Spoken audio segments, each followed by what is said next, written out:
Welcome to Barbara's Bulletin. I'm your host, Barbara. Today, we're focusing on a significant development in international diplomacy as Japan and South Korea strengthen their ties amidst growing tensions with China. According to recent reports, Japanese Prime Minister Takaichi and South Korean President Lee are meeting in Nara, Japan, to discuss trade, security, and the challenges posed by China and North Korea.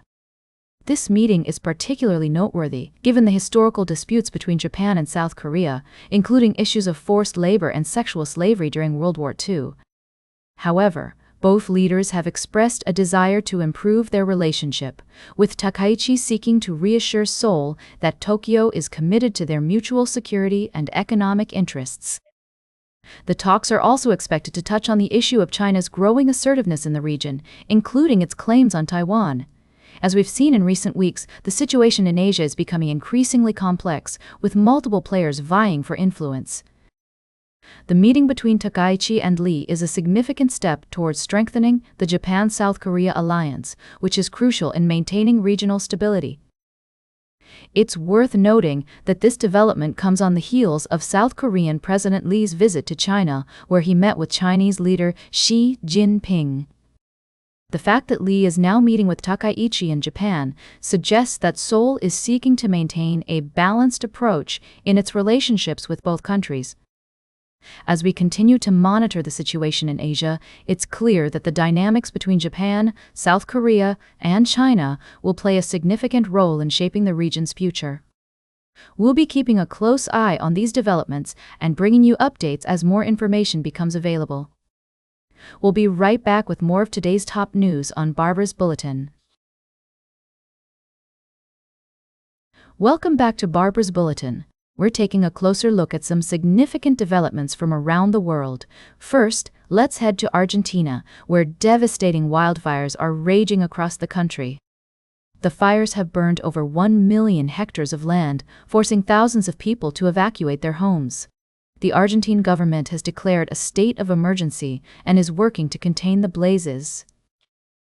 In other news, China has announced that it has reached a deal with the European Union on exports of Chinese-made electric vehicles to the bloc.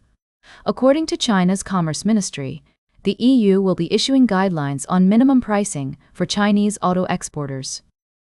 This move aims to resolve a dispute over tariffs imposed by the EU on Chinese EV imports in 2024. Meanwhile, in Pakistan, tensions remain high after a recent attack killed 6 people, including 4 police officers. The Pakistani government has accused Kabul of allowing militant groups to use Afghan soil to launch attacks inside Pakistan. Relations between the two neighbors have been strained since October, when Kabul accused Islamabad of carrying out a drone strike in the Afghan capital.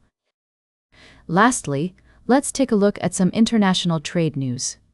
The European Union and China have agreed on steps to resolve their dispute over electric vehicle imports. This deal is expected to have significant implications for the global auto industry as Chinese EV makers continue to expand their presence overseas. Good evening, and welcome back to Barbara's Bulletin.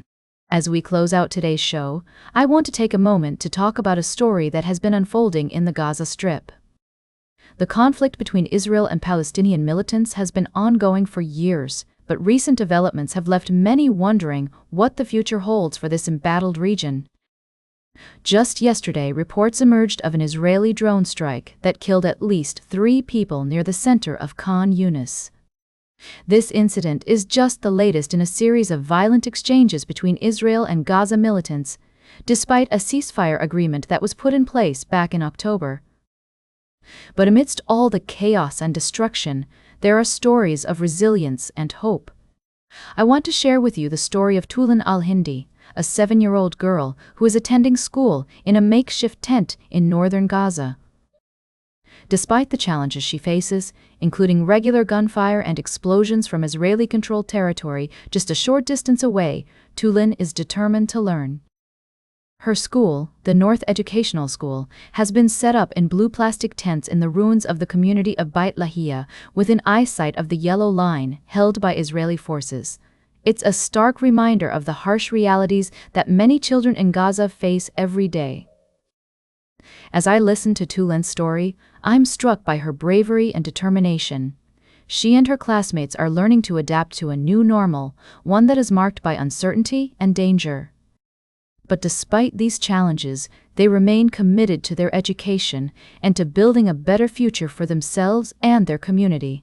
It's a powerful reminder of the human spirit and the importance of perseverance in the face of adversity.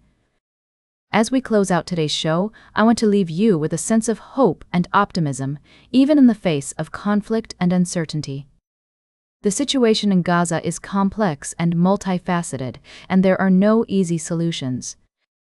But by sharing stories like Tulen's, we can begin to understand the human cost of this conflict and the importance of working towards a peaceful resolution. That's all for today's Barbara's Bulletin. Remember to like, share, and subscribe, and until next time, stay engaged.